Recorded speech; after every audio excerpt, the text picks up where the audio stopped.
Hey everyone, I'm Mike Settele, and in this lesson I'm going to talk to you about how to review SAT practice tests. In my opinion, this is one of the most important parts of your SAT prep, but it is rarely done correctly, so I hope to give you a lot of new things to think about to start to fine-tune that process. It's more than just going through wrong answers. But first, remember, there are a limited number of tests in the Bluebook app. That is where you should be taking all of your tests. If you don't know what I'm talking about, if you've never heard my warnings about these practice tests before, then you've got some other videos of mine to watch because I go into lots of detail about this, but it is important that we don't waste these tests. And if you are just reviewing your wrong answers, then in my opinion, you are wasting this test. You are not doing a thorough enough review to get the most out of it and to improve your score on the next test. So hopefully I can give you a lot of new things to think about. It all starts with how you show your work. And we do need to do this. Even though the test is digital, the Bluebook app does not save the bookmarks or crossouts that you can put in the app. Once you submit your scores, they are gone. So I highly recommend using a paper backup answer form. I've got one in the description if you want a link to a kind of formatted one, or if you just want to make your own, feel free. But on paper with pencil, you should be writing down your answers. First of all, just in case there's a glitch, you've got a record of all your answers. It's not likely that the Bluebook app is going to have a problem, but it does happen occasionally that all your hard work doesn't get saved and transported to the College Board website, and then you took this test for nothing. So you want to have a record just in case you can go back and enter all your answers. But you also need a record of, in some way, of your thought process. So yes, for math, you probably have all the work you did for the questions, but even for reading, you need to make a record of what you were thinking as you were going through. What choices did you cross out? Because those are not going to be saved. You're never going to see that again, even if you cross them out in the app. And for me, this is really important because if I struggled with question 27 and I get it wrong, it depends on what the right answer is, how I think about what I want to do differently next time, right? If the right answer is D and I was between B and D, then maybe that says, okay, I was close, I was doing a lot of things right. But if the right answer was A, one of the answers I crossed out, well, now I was wrong from the start. So it's really important to think about what you were thinking about as you were taking the test. That's a great way to review. And if I was struggling with 27, on my answer form, I would want to save the bookmark. I can still do it in the app, so that way when I have leftover time, I can easily go back to that question, but I want to save it for later. We're going to see saving the bookmarks, knowing which questions you struggled with in the moment is a very big part of your test prep. So we got to make sure we're reviewing the test, knowing what we bookmarked. But also I would say keep a record of how much time you have left when you finish the last question. If it's like 3 minutes and 20 seconds, you should still be using that to go back and review your answers and check your work and see if maybe you can do a question again that you struggled with. But it is helpful to see not just on one test, but on all of your tests over time. How does that amount of pacing time left over fluctuate? If you're done with only 10 or 20 seconds left, that's not good because on the real test, you might have a weird question that comes up and then it can completely throw off your pacing and now you're running out of time when you weren't running out of time in the practice test. I've seen that happen. So you want to keep track of how much time you've got left over so you can think about ways to just continually increase that kind of cushion you've got at the end of a section. But let's talk about the different types of answers that you could encounter as you review your test. For most people, it's like a strict binary. You've got correct answers, you've got incorrect answers. This is not the right way to think about your answer form here. You've got to think more deeply than that. And that's because, like I said, those bookmarks matter. They affect how we think about things. And they're not saved. So again, unless you've got a paper record of those bookmarks, they're gone. And we need them to think about our review in the best way possible. Because yes, there will be some questions that you get right that you didn't bookmark, that you were confident in your answer. So if you're not 95% or better on a question, then you need to be bookmarking that because you are struggling with it. And some of those bookmarks you're going to get right by accident. Either it's a lucky guess or maybe you were kind of between a couple answers, but no matter what, you didn't earn that, right? If you were kind of guessing or you weren't sure or you were struggling, taking too much time, you need to indicate that and then you need to go back and review that question to see what could you have done differently to have made that a confident answer for the next test. So in my opinion, if you bookmark something and get it right, that is no different than if you bookmark it and get it wrong. An unlucky guess and a lucky guess, you still struggled on the question and maybe you shouldn't have. So we need to know what we bookmarked so we know to go back to those questions. If we don't keep track of our bookmarks, when we get our score report from the SAT, those lucky guesses are going to look the same as those confident right answers, and we're going to miss out on important questions that we should be reviewing because we won't even remember that we struggled with those questions. So we need to keep track of this so we know what to review. We should be reviewing anything we bookmark, and of course there will be a few that you make careless mistakes on, that you get wrong but you didn't see that wrong answer coming. You didn't bookmark it because you were confident in your answer. That's a whole different thing, and so we need to think about why you were so confident in a wrong answer. That again affects how you review the test, how you think about the answer that you picked, and what you're going to do differently next time to avoid that careless mistake. So as you're actually reviewing the test, the first thing you're going to need to do is go to the College Board website. For whatever reason, the Bluebook app does not include your answers or your score report or your scores. It's just for taking the test. You have to log into the College Board website, and when you do, you will see something that looks like this. It is the score details page, and it has all of the answers that you put, as well as the correct answers, and a button to click to see the question and review it if you would like. I recommend saving this page as a PDF so that you have either a hard copy that you print out or just a saved copy that you don't have to keep logging into the College Board website to find, and that way you can easily also compare this particular practice test to some of the future ones that you take.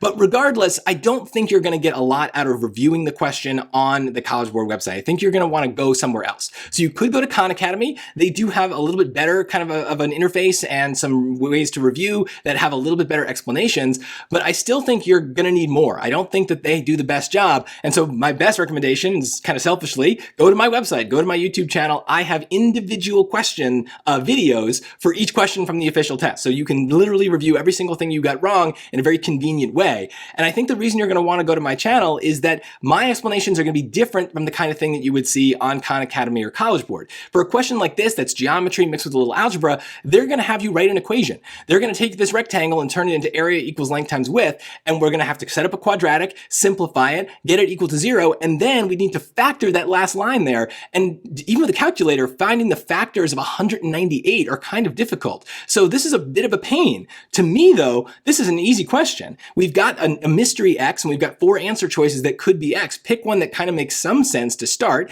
22 would make some sense, and then 22 minus 13 is 9. 22 times 9, that's the length times the width, that's 198. That's the area we wanted, so C is the answer. To me, this is a no-brainer. That solution, that guess and check solution, is way better than all the algebra. But College Board and Khan Academy, they are always going to defer to algebra. They're going to try to teach you the traditional, by the textbook ways of solving things. And that can be really helpful if you need to learn some of those basics. But if you're just trying to get the points, I find this to be inefficient and a bit of a distraction. So go to my website, go to my channel, and you will find those playlists that have the explanations that will always focus on the most efficient strategy for getting a question right. So you'll get a lot of good information, a lot of the knowledge that you need, but you'll also get these new kind of strategic ways of thinking about questions. We should also start to categorize our errors as best we can. Now, I will say there is a lot of overlap between these different types of errors, but it can be helpful as a starting point to start to think about why you're getting questions wrong. Like I said, some of them will be careless mistakes, things where you misread the question, you lost a negative in your arithmetic. That requires us to think about, okay, how do we put steps in our process so we don't miss those things and waste those points needlessly on future questions.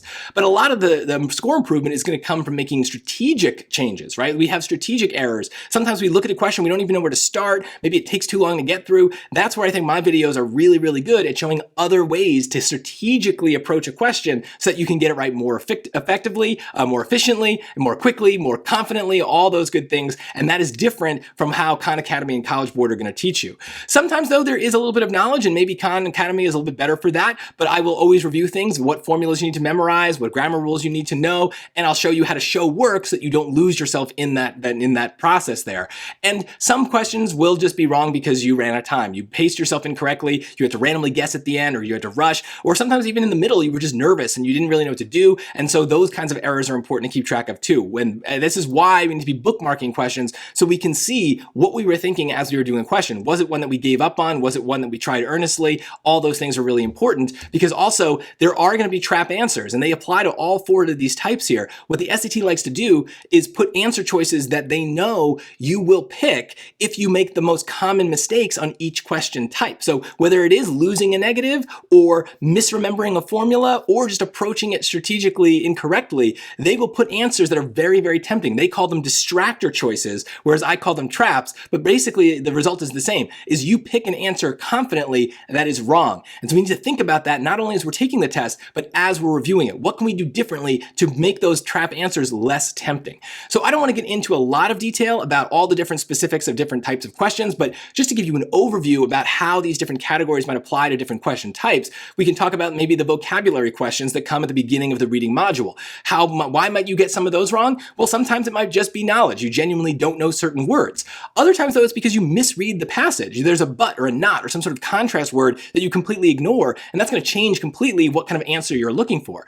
But in my opinion, a lot of times it's more more of a strategic approach. You're reading these passages and you're trying to fill in the blank with a word that feels comfortable, but you're not really thinking about the way that these questions are asked and what they want from you. They need the word to be justified by some sort of other word, some sort of evidence in the text itself. So if you're not thinking of it that way, yeah, you're going to get a lot of things wrong. Now, I don't think you're probably going to have any pacing issues on these vocabulary questions because they are at the beginning of the reading module, so unlikely that you're running out of time. But this is why you kind of need to think, am I skipping a question, just guessing randomly? If you are on a vocabulary question, it's probably because you didn't know the words and it scared you.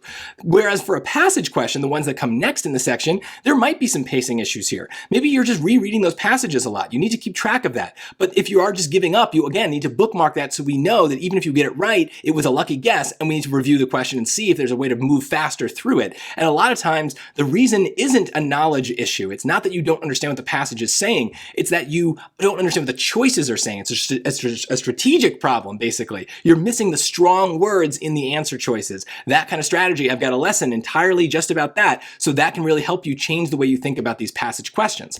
Contrast that with these expression of ideas questions. A lot of people struggle with this on the PSAT, and these are the questions that are at the end of the reading module. Now, some of this may be a knowledge question or a knowledge issue. These are the questions that have the transitions sometimes, and so if you don't know what therefore and furthermore and moreover mean, yeah, you're going to have some trouble. You need to memorize that, but most of the time it's a pacing issue. Because they're at the end of the module, you're just rushing through them, you're not reading the question carefully, so you can probably easily save these points by adjusting your pacing throughout the entire section. And just to quickly talk about math, there's lots of different ways that you can get math questions wrong, but one of the most common problems I find is that the story questions are where people struggle, and almost always it is a strategic issue. You are not approaching them with the right strategy, where I would just plug points into equations. Khan Academy, College Board, they're going to encourage you to do algebra and kind of decide what kind of equation matters and to really pick it apart, but I don't think that that's helpful. I think that's how you fall into traps. So all my videos are going to show you just usually we can plug points into equations by getting points out of the story and testing them in the equations that they give us. So hopefully this is a lot to just kind of, get you started and realizing that a wrong answer is not all you get out of this test, right? The testing experience is deeper than just right and wrong. We have other things that we can think about. And the more fine tuning we do as we think about our mistakes and our bookmarks, the more we can improve our scores. And I think it does accelerate the pace with which your score improves if you are reviewing tests correctly. So if you do have a test to review, please go to my website, go to my channel, look for the right playlist for that test, and then you will find a video for each individual question. And like I said, I will always emphasize the strategic approach that's going to get you the points the fastest. So I think you'll learn a lot of great things. And whenever there's a relevant thing to review, a rule, a formula, a vocab word, I will give you that information too so that you can kind of cover all of your bases. And I will talk to you about potential trap answers, careless mistakes, things to watch out for. So that's a lot of information you're going to get as you review the test. It should not be the case that reviewing a test takes you just an hour. Reviewing a test should take a couple days if you're doing it right, because you're really going to focus on why you got those questions wrong. And part of that is starting off the right way by both keeping track of your work as you take the practice test, but also making the practice test the right part of your prep, right? You cannot just take practice test after practice test. You need to take them at specific times with a good procedure. So I've got a playlist that's all about practice tests. Make sure you watch every piece of that before you dive in so you don't waste practice tests and lose out on this valuable way to improve your score. So please, if you have requests, questions, things you want me to cover about the practice test, put them in the comments. I'm happy to oblige and kind of create some videos, but a lot of things already exist. So make sure you go and check out my channel to see all the different helpful videos I've got about every aspect of your test prep. Thank you so much for watching, and remember, when it comes to your scores, don't settle for less, Settele for more.